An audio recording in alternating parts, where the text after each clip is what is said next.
الحمد لله الذي هدانا لهذا وما كنا لنهتدي لولا أن هدانا الله. أشهد أن لا إله إلا الله وحده لا شريك له وأشهد أن محمدا عبده ورسوله. قال الله تبارك وتعالى: أعوذ بالله السميع العليم من الشيطان الرجيم من همزه ونفخه ونفسه. بسم الله الرحمن الرحيم. يا أيها الذين آمنوا لا تبطلوا صدقاتكم بالمن والأذى سبحانك لا علم لنا إلا ما علمتنا إنك أنت العليم الحكيم. رب اشرح لي صدري ويسر لي أمري واحلل عقدة من لساني يفقهوا قولي. ربي زدني علما، ربي زدني علما، اللهم ربي زدني علما. اللهم أرنا الحق حقه وارزقنا اتباعه وأرنا الباطل باطلا وارزقنا اجتنابه. تمام قسم کی تعریف و توصیف و کبریائی بڑائی اس شہنشاہ کائنات کی لائق و سزاوار ہے جس نے ہم تمام کو امت محمدی ہونے کا شرف بخشا. پروردگار عالم کی جتنی بھی تعریف کرے کم ہے. سبحان اللہ بحمدہ سبحان اللہ العظیم. اس کے بعد تمام انبیاء علیہم السلام پر درود نازل ہو جیو، خصوصاً میرے اور آپ کے آخر نبی تاجدار مدنی احمد مجتبیٰ فاطمہ کے بابا آمینہ کے لال جناب محمد الرسول اللہ صلی اللہ علیہ وسلم پر اللہم بارک وسلم. مختصر سی حمد و ثنا کے بعد ہم اپنے موضوع کی طرف چلتے ہیں. کل کے درس کے اندر آپ کے سامنے اللہ کے رسول صلی اللہ علیہ وسلم کی اطاعت اور اللہ کی اطاعت کے تعلق سے گفتگو ہوئی تھی. کل کے درس کے اندر یہ بات بتائی گئی تھی: قل ان کنتم تحبون اللہ فاتبعونی یحببکم اللہ ویغفر لکم ذنوبکم. پروردگار عالم نے اس آیت مبارکہ کے اندر ان باتوں کی وضاحت کر رہے ہیں. اگر آپ اللہ سے محبت کرتے ہیں تو آپ کے لیے ضروری ہے کہ رسول سے بھی محبت کرے. اگر آپ اللہ سے محبت کر رہے ہیں، رسول سے محبت کر رہے ہیں، تو اس کے ضمن میں قل ان کنتم تحبون اللہ فاتبعونی یحببکم اللہ ویغفر لکم. پروردگار عالم آپ سے بھی محبت کریں گے اور آپ کے گناہوں کو معاف کریں گے. بے شک اللہ رب العالمین معاف کرنے والے ہیں. لہذا بتانا مقصد یہی ہے کہ جہاں تک ہو سکے ہم اللہ اور اس کے رسول صلی اللہ علیہ وسلم کے احکامات اور تعلیمات کے مطابق زندگی ڈھالنے کی کوشش کرے. اور آج کے درس کے اندر جو آیت آپ کے سامنے تلاوت کی گئی سورہ بقرہ کی آیت ہے. اللہ رب العالمین نے یہ بات بتائی ہے: یا ایہا الذین آمنوا لا تبطلوا صدقاتکم بالمن والأذى. اللہ رب العالمین ایمان والوں سے مخاطب ہوتے ہوئے کہتے ہیں: اے ایمان والو، آپ لوگوں پر احسان کر کر احسان نہ جتلاؤ. آپ اپنے صدقات، اپنے خیرات جب لوگوں کے درمیان تقسیم کرو تو اس کے ایذا نہ پہنچاؤ. جن لوگوں کے پاس آپ اپنا مال دے رہے ہیں ان لوگوں پر احسان کر کر احسان مت جتلاؤ. آج امت کا معاملہ لیجئے. آج امت کے اندر آپ کو اکثر و بیشتر لوگ دیکھنے کو ملیں گے جو رزق تو پہنچا رہے ہیں ان تک، ساتھ ہی ساتھ سیلفی کھینچ رہے ہیں اور ساتھ ہی ساتھ یہ بات بتا رہے ہیں کہ فلاں آدمی نے آپ کو یہ اناج دیا ہے. لہذا مسلمانوں، بتانا مقصد یہی ہے جہاں تک ہو سکے آپ کوئی بھی کام کرے جو مسلسل درود چل رہے ہیں. درود کے اندر ایک بات یہ بھی آئی تھی: آپ لوگوں کے اندر ریاکاری نہیں ہونی چاہیے. ہم لوگوں کے اندر ریاکاری نہیں ہونی چاہیے. اگر ریاکاری رہے گی ہمارے دلوں کے اندر، ہم جتنے اعمال کر رہے ہیں یہ تمام کے تمام اعمال ہمارے غارت ہو جائیں گے، یہ تمام کے تمام اعمال ہمارے خراب ہو جائیں گے. اس لیے پروردگار عالم یہی بات بتا رہے ہیں: اے ایمان والو، لا تبطلوا صدقاتکم بالمن والأذى. آپ لوگوں کے درمیان میں خرچ کر کر اپنے صدقات کو خراب مت کیجیے. اور کیوں نہ ہو کہ ایک بندہ جب لوگوں پر احسان کرتا ہے، ایک بندہ جب لوگوں پر احسان کرتا ہے تو دنیا کے اندر بھی کامیاب رہے گا، آخرت کے اندر بھی کامیاب رہے گا. اس لیے پروردگار عالم نے سورۃ البقرہ کے اندر ایک جگہ پر یہ بتائی بات: وَاحْسِنُوا. لوگوں جہاں تک ہو سکے لوگوں کے ساتھ بڑے اچھے انداز سے پیش آؤ، لوگوں پر احسان کرنے کی کوشش کرو. آج احسنوا، آج لوگوں کے اندر یہ بات پائی جاتی ہے احسان کرنے کے بعد احسان جتلاتے ہیں. اور اللہ کے رسول صلی اللہ علیہ وسلم کی مشہور حدیث ہے: رب الارض والسماء. ان لوگوں کے تعلق سے کہتے ہیں اللہ کے رسول صلی اللہ علیہ وسلم نے فرمایا: جو لوگ احسان کر کے احسان احسان جتلاتے ہیں لا يدخل الجنت نمام لا يدخل الجنت منان۔ اللہ کے رسول صلی اللہ علیہ وسلم نے اس حدیث مبارکہ کے اندر اس بات کی وضاحت کی ہے کہ اللہ رب العالمین ان لوگوں کو جنت میں نہیں ڈالے گا جو لوگ احسان کر کے احسان جتلاتے ہیں۔ لوگوں بتانا مقصد یہی ہے الحمدللہ ہم جس ماہ سے گزر رہے ہیں وہ رمضان کا مہینہ ہے، وہ ماہ فیضان کا مہینہ ہے۔ اس ماہ فیضان کے اندر ہم لوگوں کو کیا کام کرنا ہے؟ نیکیاں جمع کرنا ہے، جتنا ہو سکے اپنے آپ کو اللہ اور اس کے رسول صلی اللہ علیہ وسلم کے احکامات اور تعلیمات کے مطابق زندگی گزارنی ہے۔ آج الحمدللہ ہم لوگوں کے درمیان اناج تقسیم کر رہے ہیں، لوگوں کے درمیان اناج کی کیٹ بنا کر پیش کر رہے ہیں۔ الحمدللہ بڑے خوشی کی بات ہے، بڑے احسان کی بات ہے، اور اللہ کے رسول صلی اللہ علیہ وسلم نے یہ بات بتائی ہے لوگوں پر احسان کرنا یہ سب سے بڑی اچھی بات ہے۔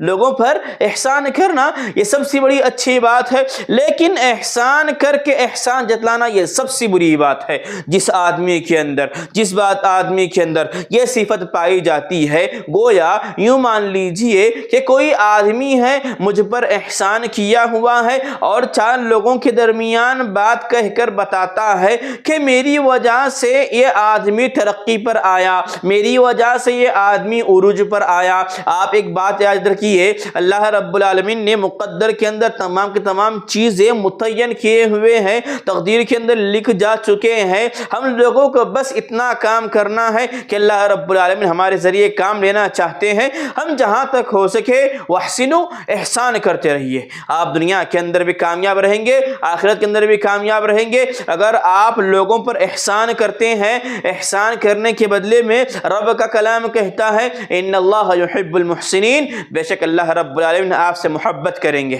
بے شک اللہ رب العالمین آپ سے محبت کریں گے۔ جب اللہ رب العالمین ہم سے محبت کرنے بیٹھ جائے، جب ہم لوگوں کے درمیان احسان کرنے بیٹھ جائے، جب ہم احسان کرتے ہیں تو اوپر والا ہم پر احسان کرے گا۔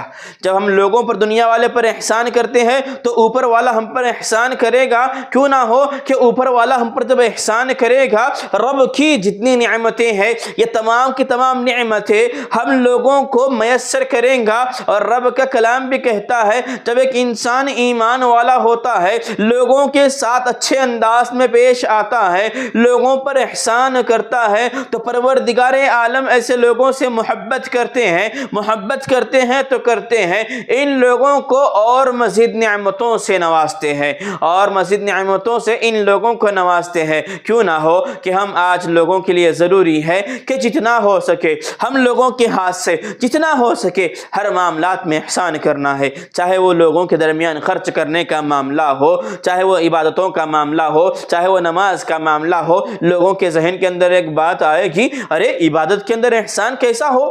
عبادت کے احسان اس قدر ہونا چاہیے جیسا کہ اللہ کے رسول صلی اللہ علیہ وسلم نے اس حدیث کے اندر یہ بات بتائی ہے کہ آپ اللہ کی عبادت اس طرح کریے جیسا کہ اللہ رب العالمین آپ کو دیکھ رہا ہے، یا پھر آپ اللہ رب العالمین کو دیکھ رہے ہیں۔ اگر بندہ احسان کو اگر سامنے رکھتے ہوئے زندگی گزارے گا، چاہے وہ عبادتوں کا معاملہ ہو، چاہے وہ رہن سہن کا معاملہ ہو، چاہے وہ لوگوں سے لین دین کا معاملہ ہو، چاہے وہ اپنے اقارب رشتہ دار کے ساتھ معاملہ ہو، ہر معاملے کے اندر ہم لوگوں کو کیا کرنا ہے؟ لوگوں کے ساتھ حسن سلوک سے پیش آنا ہے، لوگوں پر احسان کرنا ہے۔ اور اللہ کے رسول صلی اللہ علیہ وسلم نے ایک بات یہ بھی بتائی ہے، جیسا کہ درس کے اندر ایک بات بتائی گئی تھی لا يدخل الجنت منان، کہ اللہ رب العالمین جو لوگ احسان کر کے احسان جتلاتے ہیں ان لوگوں کو جنت کے اندر نہیں ڈالیں گے۔ اسی ضمن کے اندر بعض علماء کرام نے اس آدمی کا بھی نام لکھا ہے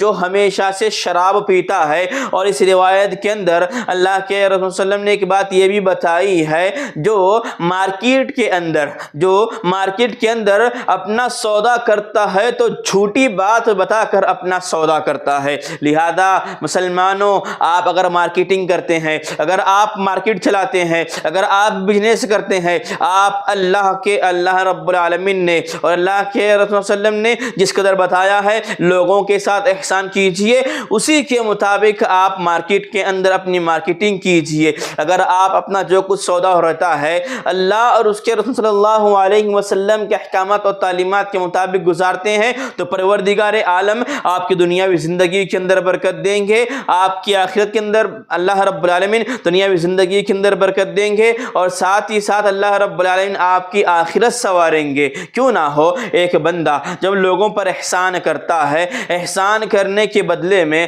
پروردگار عالم اس کی دنیا کو درست کرتے ہیں، اس کی دنیا کو درست کرتے ہیں تو کرتے ہیں، اسی ضمن میں اللہ رب العالمین آخرت کے اندر اس کے درجات کو بلند فرماتے ہیں۔ لہذا مسلمانوں، ہم جس مہینے سے گزر رہے ہیں یہ ماہ فیضان کا مہینہ ہے، یہ نیکیوں بہار کا مہینہ ہے۔ اس مہینے کے اندر جتنا ہو سکے نیکیاں جمع کرنے کی کوشش کرے۔ اب تک ہمارے درمیان سے ایام گزر چکے، آنے والے ایام کے اندر جتنا ہو سکے روزوں کا اہتمام کرے، جتنا ہو سکے نمازوں کا اہتمام کرے، جتنا ہو سکے صدقات اور خیرات کا اہتمام کرنے کی کوشش کرے۔ ایک بات یاد رکھیے، جب آپ صدقات اور خیرات کرتے ہیں، آپ جب سیدھے ہاتھ سے دیتے ہیں تو دائیں ہاتھ کو پتہ نہ چلے۔ اور ایک روایت کے اندر اللہ کے رسول صلی اللہ علیہ وسلم نے یہ بات بتائی ہے، دینے والا ہاتھ مانگنے والے ہاتھ سے بہتر ہے۔ الید العلیٰ خیر من ید السفلیٰ، کہ دینے والا ہاتھ مانگنے والے ہاتھ سے بہتر ہے۔ لہذا مسلمانوں، بتایا مقصد یہی ہے جہاں تک ہو سکے ہم دینے والے بنیں، جہاں تک ہو سکے اللہ کے راہ میں خرچ کرنے والے بنیں، چاہے وہ کوئی بھی معاملہ ہو، اللہ کے راہ میں خرچ کرنے کا معاملہ ہو، یتیم پر خرچ کرنے کا معاملہ ہو، غربا پر خرچ کرنے کا معاملہ ہو، جو کچھ ہو ہم خالص پروردگار عالم کے لیے ہونا چاہیے۔ ہمارا عمل جو کچھ ہو، دنیا کے اندر جو کچھ عمل کر رہے ہیں اللہ رب العالمین کے لیے ہونا چاہیے۔ اور کیوں نہ ہو کہ پروردگار عالم نے ہمیں اس کائنات کے اندر کس لیے بھیجا ہے؟ لیبلوکم ایکم احسن عملا، اللہ رب العالمین نے اس لیے اس سرزمین پر بھیجا ہے تاکہ ہم لوگوں میں بہتر عمل کرنے والا کون ہے۔ بہتر عمل رہیں گے دنیا کے اندر بھی کامیاب رہیں گے، قبر کے اندر بھی کامیاب رہیں گے، قبر سے بڑھ کر آخرت کے اندر بھی کامیاب رہیں گے۔ آج بتانا مقصد یہی ہے، ماہ فیضان سے ہم گزر رہے ہیں، اس ماہ فیضان کے اندر جتنا ہو سکے لوگوں پر احسان کرنے کی کوشش کرے، جتنا ہو سکے لوگوں پر احسان کرنے کی کوشش کرے۔ اور ایک روایت یہ ملتی ہے، اگر دنیا کے اندر کوئی آدمی پریشان ہے، اگر دنیا کے اندر کوئی آدمی مصیبت زدہ ہے، اگر آپ اللہ کے لیے اس کی مصیبت دور کرتے ہیں، اس کی پریشانی کو دور کرتے ہیں، کل میدان محشر کے اندر اللہ رب العالمین آپ کے تکالیفوں میں سے ایک تکلیف دور کرے گا۔ لہذا مسلمانوں، بتانا مقصد یہی ہے جتنا ہو سکے لوگوں پر رحم کرنے کا معاملہ کرے، جتنا ہو سکے لوگوں پر رحم کرنے کا معاملہ کرے۔ اور ایک روایت میں یہ بھی بات ملتی ہے، ایمان والے وہ ہوتے ہیں جو لوگوں پر رحم کرتے ہیں، والدین پر رحم کرتے ہیں۔ یوں مان لیجئے کہ دنیا کے اندر جتنے چیزیں ہیں یہ تمام کی تمام چیزوں پر رحم کرتے ہیں، رحم سے پیش آتے ہیں، شفقت سے پیش آتے ہیں۔ رہا مسئلہ ان لوگوں کا جن کے دل کے اندر نہ آخرت کا ڈر ہے، نہ اللہ کے عذاب کا ڈر ہے، نہ ان کے دل کے اندر ایمان ہے، یہ لوگ ایسے ہیں۔ اللہ کے رسول صلی اللہ علیہ وسلم نے یہ بات بتائی ہے، جو لوگوں پر رحم نہیں کرتا اس پر بھی رحم نہیں کیا جاتا۔ لہذا مسلمانوں، بتانا مقصد یہی ہے جہاں تک ہو سکے لوگوں پر احسان کیجئے، لوگوں پر رحم کیجئے، دنیا اور آخرت کے اندر ہمارا ہی فائدہ ہے۔ آخر میں پروردگار عالم سے دعا ہے اللہ رب العالمین جب تک اس سرزمین پر زندہ رکھے، ایمان کی حالت میں زندہ رکھے، جب ہمارا خاتمہ ہو تو اسلام کی حالت میں ہو۔ پروردگار عالم سے دعا ہے اللہ رب العالمین ہمارے روزوں کو، ہمارے صدقات کو، ہمارے خیرات کو، ہمارے تراویح کو قبول فرمائے۔ پروردگار عالم سے دعا ہے ہم میں سے جو لوگ قرض کے اندر ڈوبے ہوئے ہیں اللہ رب العالمین انہیں قرض کا سامان مہیا فرمائے۔ پروردگار عالم سے دعا ہے اللہ رب العالمین ہم پر جو مصیبتیں پریشانیاں آئی ہوئی ہے ان مصیبتوں پریشانیوں کو دور فرمائے، جب تک اس دنیا کے اندر زندہ رکھے، امن کی حالت میں زندہ رکھے، توحید کی حالت میں زندہ رکھے، آمین۔ اقول قولی ھذا ولسائر المسلمین فاستغفروہ انہ هو الغفور الرحیم۔ السلام علیکم ورحمۃ اللہ وبرکاتہ۔